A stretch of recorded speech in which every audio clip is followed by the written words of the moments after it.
10 symptoms that show us that inflammation is likely blocking your fat burning pathway, which is why you can't lose weight. So tactical tips to bring that inflammation down. Inflammation affects your brain as well, not just your body.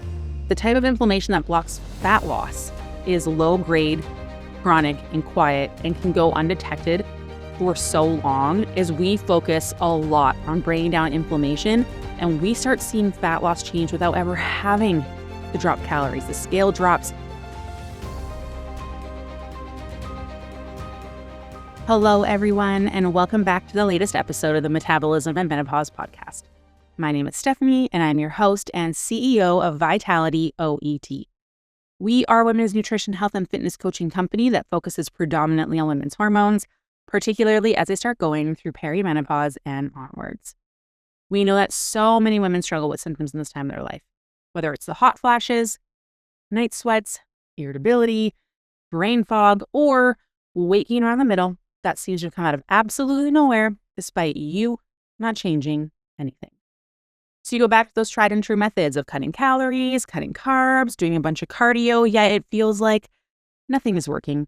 You are putting in all this effort and you are just moving backwards. But we know now that your body is inherently different. So our mission here at Vitality is to really help you understand how your body changes in this time of your life, so you can reach those health and fitness goals, feel in control and at home in your body again, live a life full of vitality, and really understand how to take care of this new body of yours. So today we are tackling all things inflammation. I want to go over, 10 symptoms that show us that inflammation is likely blocking your fat burning pathway, which is why you can't lose weight.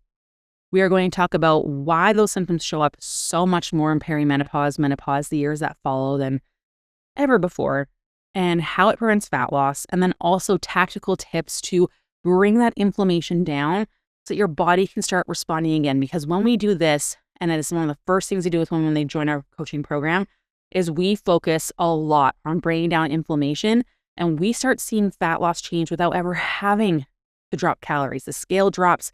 I got a wonderful message from a client this morning saying that she's almost 2 weeks in from starting coaching and she's already down 5 pounds, which is fantastic. And so that can be your reality too. It's understanding what's actually preventing fat burning from happening. And so here, let's start with the symptoms first. So you can identify, is this something that I might even be dealing with? So number 1, belly bloat that builds as the day goes on. So you might wake up with like a bit of a flatter stomach, and then as the day goes on, you feel like you just get more and more swollen. Those jeans get a little tighter, a little more uncomfortable. We see number 2, puffy face, fingers or ankles, where your rings start to feel tight, your face feels fuller or chubbier, shoes or the bottom of your pants start to feel snug, your socks. We're seeing more fluid retention from inflammation from that. Number 3, weight gain or plateaus, even though you're eating less and you're moving more. Number 4, we start struggling with our blood sugar. Yes, everyone thinks that blood sugar is a carb issue, but it's not. Inflammation will make your body more insulin resistant, which means your body can't use carbs as much. So most of the time, the amount of carbs you're having is not the issue. It's your body's inability to use it, which can be driven by increased inflammation. And then you start having more irritability. You feel shaky, wired but tired, intense cravings. Then we have number 5. You're sore from workouts that used to feel easy. Longer recovery. Maybe you've got some achy joints. Your legs feel heavy. Number 6, you start struggling with poor sleep, or you're waking up between 2 and 4 a.m. Cortisol and inflammation feed each other at nighttime. And so if inflammation is high, if stress is high, if our blood sugar tanks at nighttime, it's waking you up at 2 to 4 a.m. and you are struggling to fall back asleep despite the fact that your body feels so freaking exhausted. Number 7, your cravings get worse when you start eating quote unquote clean. Your body is searching for fast energy to manage that stress and high inflammation, because when we're inflamed, our body can't use energy well, so it just keeps looking for those quick fixes. And so it's not a willpower thing. It's not that you're addicted. It's that your body is not able to utilize what you're giving it. Number 8, we start seeing digestive issues come up. Bloating, constipation, loose stool, acid reflux, and it's inconsistent. It's frustrating. You can't narrow it down to any kind of food. You get told you have IBS. You have some food sensitivities now. Inflammation, huge trigger for this. Number 9, you feel emotionally reactive. You are overstimulated. You are easily overwhelmed.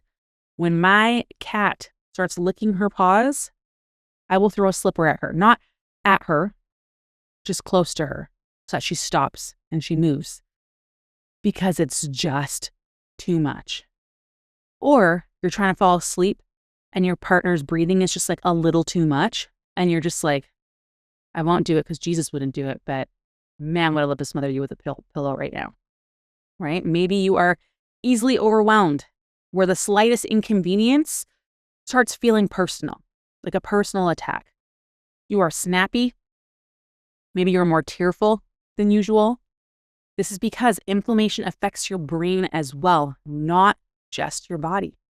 And then number 10, you feel better when you rest, but you feel guilty doing it. This is one of the biggest red flags, that your nervous system is like chronically on and your body is hyper inflamed. And it's like you've got these little soldiers that are just ready to fight off any invader, but they're so overstimulated and just on all the time because your body's inflammation is high, which tells your body, oh, there's something wrong here, but they can't find it. And so they just start shooting down butterflies out of the sky. That's not great. And so we need to rest and recover, but then we feel so terrible about it because our brain's like, we should be productive. I could be doing something else at my time. Inflammation, big time. And so now a lot of us are probably like, yeah, I think I probably have that, right? I feel you. And a lot of our clients do too. That's how they came into our program. But this is how inflammation is going to prevent fat loss. Because we need to understand what it actually is. When we think of inflammation, typically we think of like injuries, right? We think of, we roll our ankle, it gets swollen, it gets puffy, it gets hot. Maybe some of us think of it more of like autoimmune diseases, or we think of like obvious illness where, we're inflamed. But the type of inflammation that blocks fat loss is low grade, chronic, and quiet, and can go undetected for so long. And then when we finally start experiencing symptoms that are more intense, like it's been happening for years. And it's because your immune system, like I talked about, is just on all the time, just like on alert all of the time. And if you think about it, imagine there was a zombie apocalypse. You were probably on all of the time, including when you're sleeping. So even when you're sleeping, it's not quite restful. It's like you're sleeping with one eye open because, if a zombie gets in, you're done. You're one of them, right? And so it's kind of like that. And it's not because there's something inherently wrong. It's just because your body is managing a load more than it can fully recover from. And that load can come from a lot of different things, and it can really be amplified when we hit perimenopause and menopause. And so this stress load that we're experiencing that we can't recover fully from can be from hormonal shifts, blood sugar swings, inconsistent fueling, poor sleep, stress, even when it feels quote unquote normal. Oh, this is just how life is. Doesn't matter how our body perceives it. If we have years of dieting and overtraining, inflammation stemming from our gut or our liver, our body just shifts into like this protective state. And when we're in a protective state, fat burning is not a priority. It's our body telling us that we are low.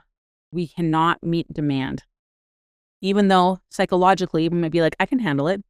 I can do this. I've always done it. I don't need to ask for help. I'm the person that people come to for help. I don't need help. I always take care of it on my own. I do a better job if I do it by myself. Anybody else have those intrusive thoughts all the time? Yeah, I feel you. And so when we're in this state, what happens is we don't have enough energy. So it's like we're plugging our phone in. We're putting our phone in and our battery is recharging. But when we're in a low battery storing mode and we're recharging, our phone will start just like shutting off background things, right? Things that aren't essential to try and conserve energy. So even though you're refueling, recharging, your body is still in a storage state. It's not burning off more energy. Our bodies are. And so when our inflammation is high, first, cortisol will stay higher for longer. Probably have heard about cortisol so much over the last couple of years. It's been very trendy, but it's true. It is a very true thing that is happening in our everyday life. Cortisol is not bad. It helps us with, blood sugar and blood pressure and so many other things. However, most of us are just riding it high all day, every day. And when our cortisol is chronically elevated, our body is constantly being told we are on. There's a demand in our body. We need more energy to match the demand. I don't know about you guys, but I feel as a woman, we are on all the time. We're responsible for so many things, a lot of family stuff, taking care of sick and dying parents. There's always demand on us. Plus, we're with our careers. Plus, we want to be a good mom. And it's a lot. Let's be honest, it's a lot. So cortisol stays higher. When cortisol stays high and our body's like, I need energy, it tells your liver to dump sugar into your bloodstream. So now we're less insulin sensitive. It means that sugar in our bloodstream will stay in our bloodstream longer. It's harder for sugar to enter the cells. This is not a carb problem. This is a what is your body doing with the energy that's coming in problem. And so we want to make sure that we are good at bringing energy into our cells and using it for fuel. But what's happening instead is it's getting stored as fat. And so we're seeing when our cortisol is high, we're constantly dumping sugar into our bloodstream, even if we aren't eating and we're avoiding carbs. We see women come into our program all the time who are keto, who are insulin resistant, and they can't figure out why, or they've been fasting for a long time. Same thing. Then when that cortisol is high, we also see that your thyroid starts to slow down because they're competing. And what happens is our body then is not producing enough T4, the thyroid hormone that our thyroid produces, but also it's not converting T4 into T3, which is a usable thyroid hormone, which tells our body to burn fat. And what happens is that gets worse when inflammation is high and stress is high. And so now we have a body that's not good at taking food and turning it into fuel. Our blood sugar is not good. It's more likely to get stored as fat. You can see how this is going to cause your body to hold on to fat, regardless of how little you're eating. Then inflammation also damages our mitochondria, the powerhouse of the cell. You probably heard that in Bio 30. And when our mitochondria are damaged, they are not good at producing energy. They can't take food and turn it into fuel. So again, very hard to lose weight, but now you're also absolutely freaking exhausted. Sound familiar? Yes, even though you slept 8 hours and you woke up, you are still tired. The heaviness behind your eyes, it's hard to get going, you're dragging your feet. It's that I don't want it today kind of feeling, right? And then our detox and clearance pathways start to slow down as well, especially in our liver, especially in our gut. This is going to increase inflammation even more, further blocking fat burning, further pushing us into that storage state, telling our body we need to store, regardless of how little we're eating. That is why eating less and moving more will not work in an inflamed body. And this is where most women get stuck. Because when fat loss stalls, our natural responses must cut calories, must cut carbs, have to tighten control, pay attention to, how much exercise I'm doing. But in inflammatory conditions, it does the opposite effect. It will drive inflammation up more because it drives cortisol up more, which makes your blood sugar worse, inflammation worse, hormone production worse, detoxification worse, affects our mitochondria more, slows down our thyroid more. And so you're actually further pushing yourself into a fat storing state because we didn't address inflammation first. And so this is where your body just doesn't interpret like less food and more movement as a fat loss opportunity. It interprets it as we don't have enough. Plug me in, fill me with energy, but I'm also still going to continue to conserve. This is why weight loss stalls, or you start gaining weight. And this gets so much worse in perimenopause and menopause. I hate to be the bearer of bad news, but we are going to get to solutions here right away. Menopause doesn't create inflammation, but it removes your buffer because estrogen keeps inflammation in check. And this is where so many women give me the statement of, I didn't change anything. And all of a sudden, my body is gaining weight. And I have no idea what's going on. Everything I used to try before is working against me. I am frustrated. I am lost. I've lost my confidence. I just want to feel like me again. And it's exhausting putting in all this effort and getting nothing out of it. And so what happens is when our estrogen goes down, it makes our body more sensitive to everything. And so even though you didn't change anything in your actions, in fact, you're putting in more effort and being more disciplined, but internally, what your body perceives as stress is so much less than before. So before, you could handle a 9 out of 10, and then cortisol would go up. And then inflammation would go up, and blood sugar and hormones would tank, and thyroid would slow down, and sleep gets worse, and energy gets worse, and you gain fat, and you lose muscle, all those things. 9 out of 10 it would take. Now, estrogen and progesterone go down. Now it goes to 5. And so you were living at like an 8 or 9. So you could just maintain before. But now you didn't change anything, so we're still living at an 8 or 9 score. But now the threshold for things to spill over and become negative is a 5. And so when we are looking at everything, we need to understand that estrogen and progesterone massively impact cortisol and inflammation, which impact our entire body. But then we also have to remember that estrogen helps build muscle mass. It helps support our blood sugar. It helps support our mitochondria. It is going to help with our sleep as well, right? Progesterone does that too. And so what happens is all these negative side effects that we start experiencing from low estrogen and progesterone fuel that stress response. And so now we are forced to change, which sucks. But most of us are trying to change in the wrong direction by being more restrictive, by cutting calories more, by pushing harder.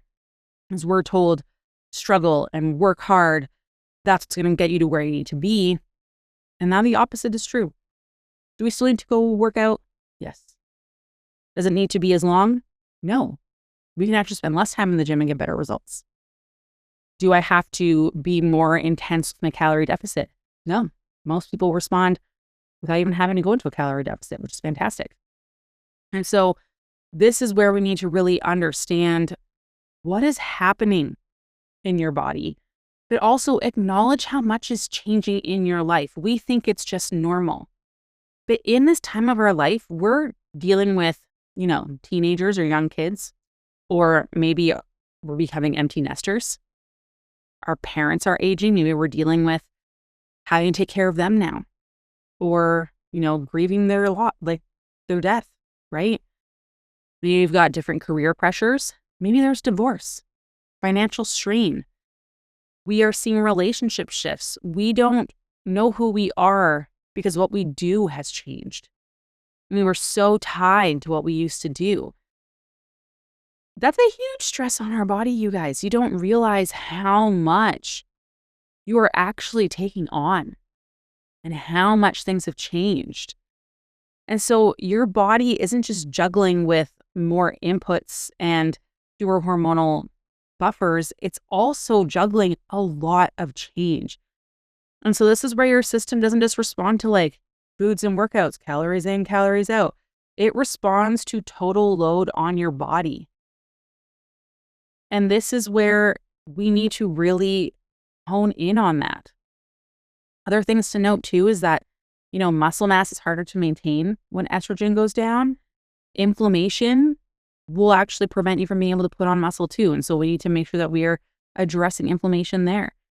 Sleep disruption, that will make you more inflamed as well. And so there's so many things that happen in perimenopause and menopause that just make it seem like it's hitting harder and out of nowhere. When the real thing is we need to decrease the load, improve your threshold, get rid of that inflammation. It's the very first thing that we do with all of our clients because a fat loss phase will not work unless you address this first. And so when we are, looking at what can we do, here are some tactical things that we do with our clients all the time, depending on who they are, where we're at, what their Dutch test shows, what assessments we do with them. it will change the order that we do stuff, because knowing what to do, when to do it, for how long, and what order will matter. But here are some things that you can implement. Again, the order will matter depending on the person. And so it might just take you longer doing it on your own because it might not necessarily be in the most effective order for you. Number one, eat enough consistently. Under-eating and inconsistent calorie intake will drive up inflammation. This is one of the most overlooked pieces, especially when we're dealing with perimenopause in the years that follow. When our calorie intake is too low, or, we're 1,500 calories one day, 1,800 the next, 1,600 the next, even though our weekly average might be the same, our body is looking at it as we have unreliable sources coming in. This is like if you are running a business and you have inconsistent employees. Sometimes they're coming in on time, sometimes they're an hour late, sometimes everybody shows up, sometimes nobody shows up. How stressful is that on you as a business owner? Incredible. How different is it if everyone shows up on time and does their job and clock in and clock out and it's predictable? How different do you feel? Our body is the exact same way with calories like a business is with its employees. Because what happens is that cortisol starts to go up. Our blood sugar becomes more inconsistent. We have more swings. Our thyroid, because of that inconsistency and stress, starts to slow down, and inflammation increases because it's viewing things as a threat. Stalls fat loss. Not great. And so this is where inconsistency matters just as much as your quantity. So eating enough isn't indulgent, it's regulatory.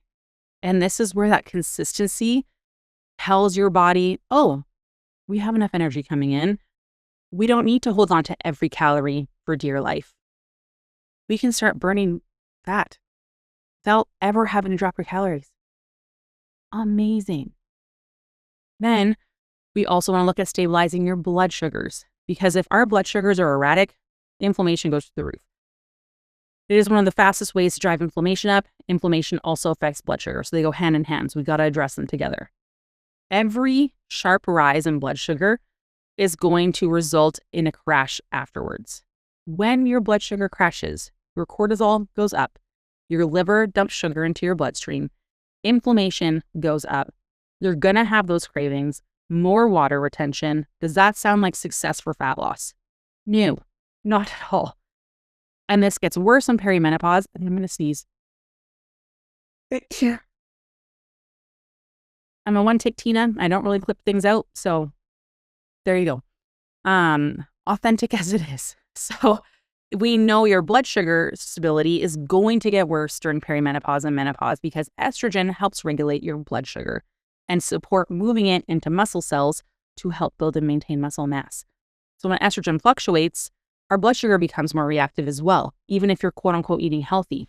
And so we want to make sure that we are anchoring your meals with protein because that slows digestion, reduces your blood sugar spikes and a crash afterwards, supports muscle, improves satiety so you stay full longer, and results in stable energy as well. We want to make sure that we're having carbs with our protein. Just make sure you're having some protein before you have your carbs. Keep it easy. We don't want to have our carbs too low because then it's going to tell our body, hey, we don't have enough available energy.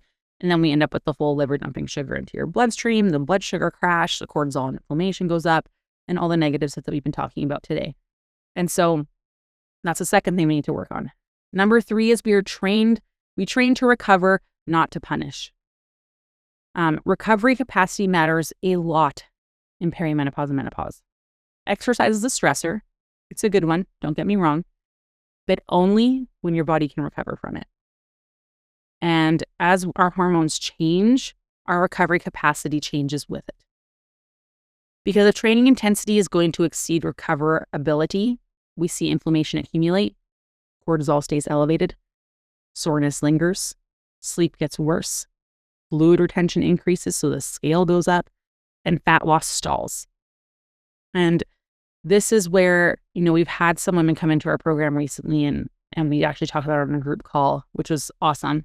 and they were shared in the group chat and stuff. And it was really awesome because women got to share their story of how terrified they were of cutting out their exercise, of decreasing and pulling back. And we actually had one woman that, she cut back on all exercise and was only doing walking mobility for a couple months, actually. And, we haven't even gotten to fat loss. We haven't had to cut calories. And she's down 30 pounds in 4.5 months, which is insane. All because we were managing the inflammation and the recovery piece here. And so as we work into strength training and incorporating that for women, when they can handle it, is, we know what's important. It's going to help improve insulin sensitivity. It helps build muscle, which is anti-inflammatory. It sends the resilience and strength signal to your body. It also helps with, better surgical outcomes, fewer complications, shorter hospital stays, longer, that you live longer and have a better quality of life as well. And then we also make sure that we're walking, because walking improves circulation, it supports lymph drainage, it lowers your cortisol, it reduces inflammation without adding stress.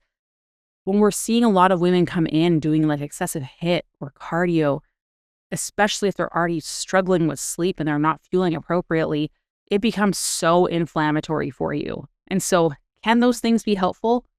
Yes, if your body is in a state where it will actually benefit from it, where most people are not. The fourth thing that we want to focus on is supporting your nervous system daily. Inflammation is so tied to reactivity and to urgency.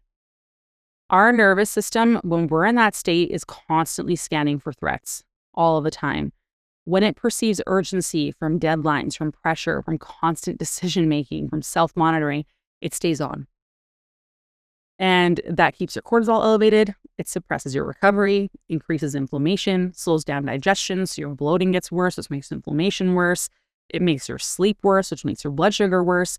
And even if everything looks quote unquote fine on paper, this is where a lot of women are doing everything right. Labs look normal, but they still feel swollen. They still feel reactive. And it's because your nervous system is just on all the time. And this is where people are like, oh, I'm not that stressed. It's just normal. No, you are. When I ask you about your day and what you do and how you eat and how you train, how you sleep, you're stressed, whether you like to admit it or not. When do you actually take time out of your day to lower your heart rate, to lower your breathing rate, to lower your blood pressure? Where in your day do you seek creativity and joy, connection, community? Those things do so much for your nervous system to pull you out of fight or flight and put you into the rest and digest portion of your nervous system. So some fantastic things that you can do are slow, deep breathing with really long exhales. Just for like a minute or two. Take 5 to 8 slow, deep breaths when you get in your car, when you get out of your car, when you're switching tasks, before you go on your lunch break. Intentionally make space for that. Because if you don't fix this, it makes inflammation very hard to get rid of. And you are just going to continue to struggle. To be completely honest. This can also look like walking outside. Sunlight helps a lot. For me, I spend a lot of time in my Bible.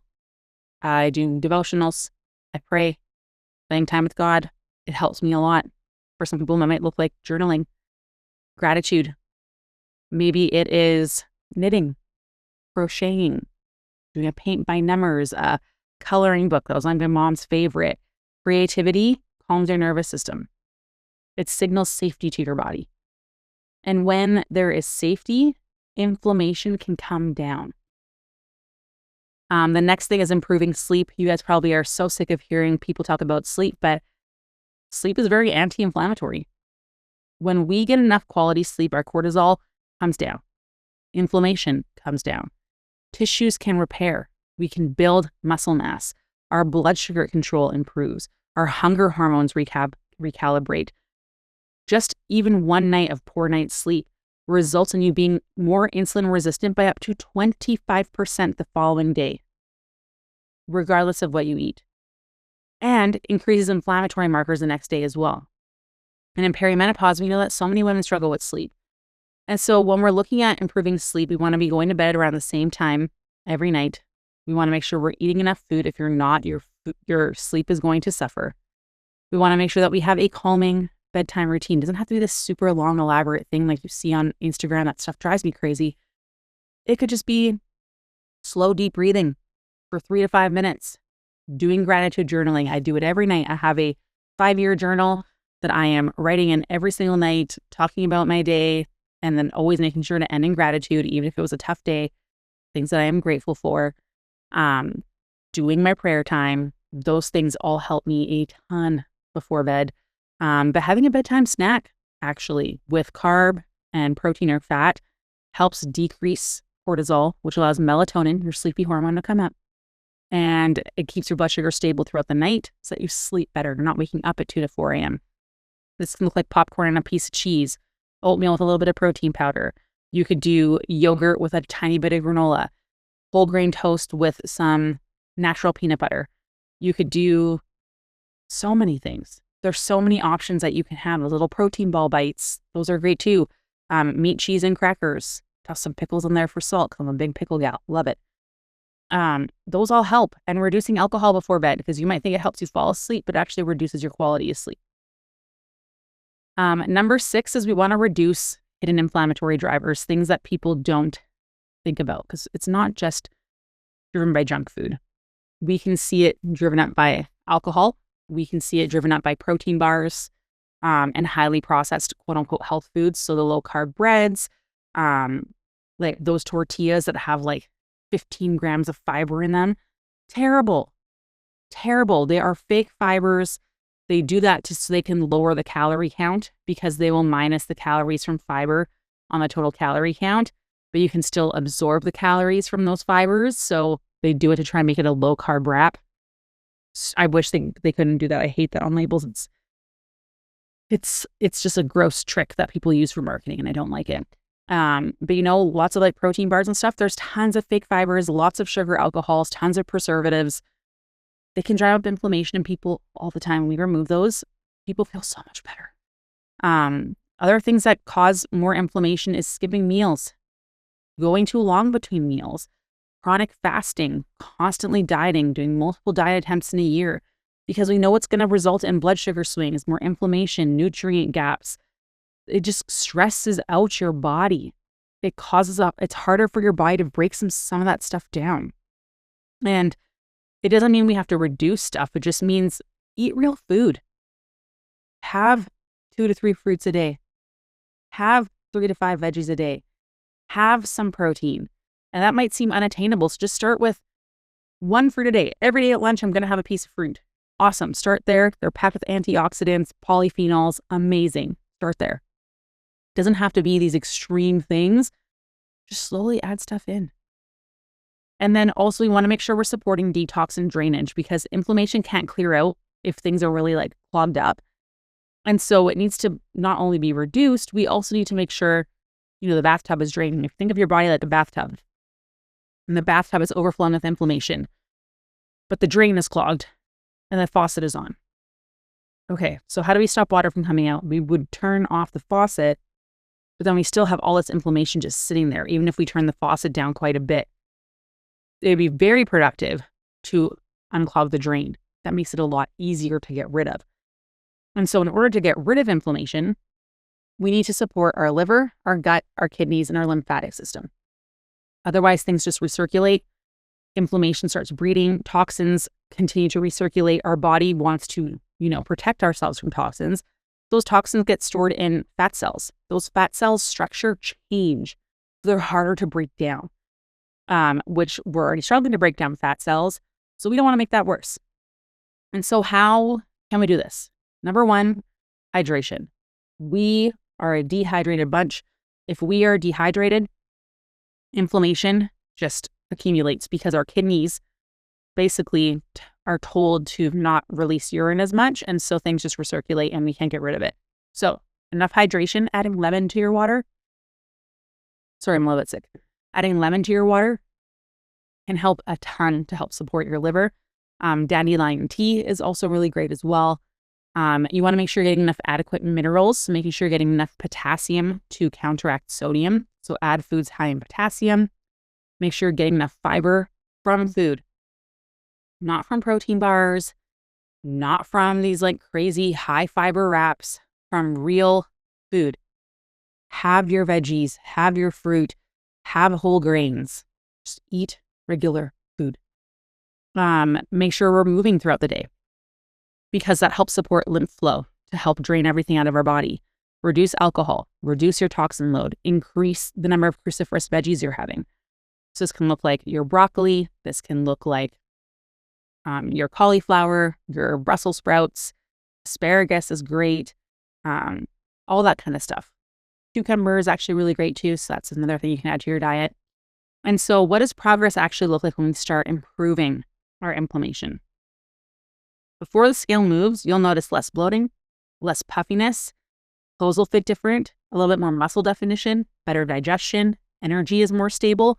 You'll typically feel that before you see changes, but honestly, our clients see changes pretty darn quick when we start working on this stuff, which is amazing. And so lowering inflammation isn't necessarily about doing more.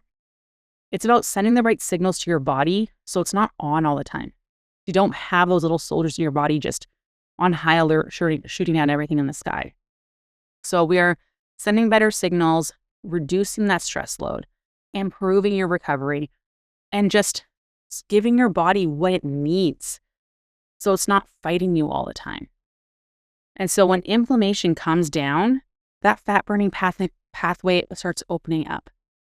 So fat loss doesn't even feel forced anymore.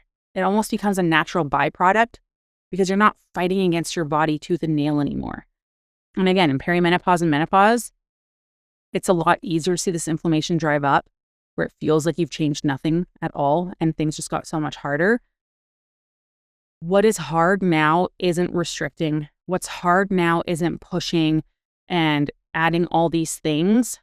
What's hard now is slowing down, reducing that stress, taking time for creativity and, slowing down your heart rate and breathing rate.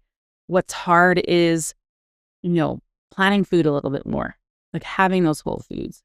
What's hard is having boundaries and saying no, having a good bedtime routine. It's not this like sweat hard, cut calories, restrict. It's a different kind of hard. The hard where we have to ask for help. Hey, can you do this? Or I will get to that tomorrow. Does this email really have to be answered right now? Those are different kind of hards because they are challenging.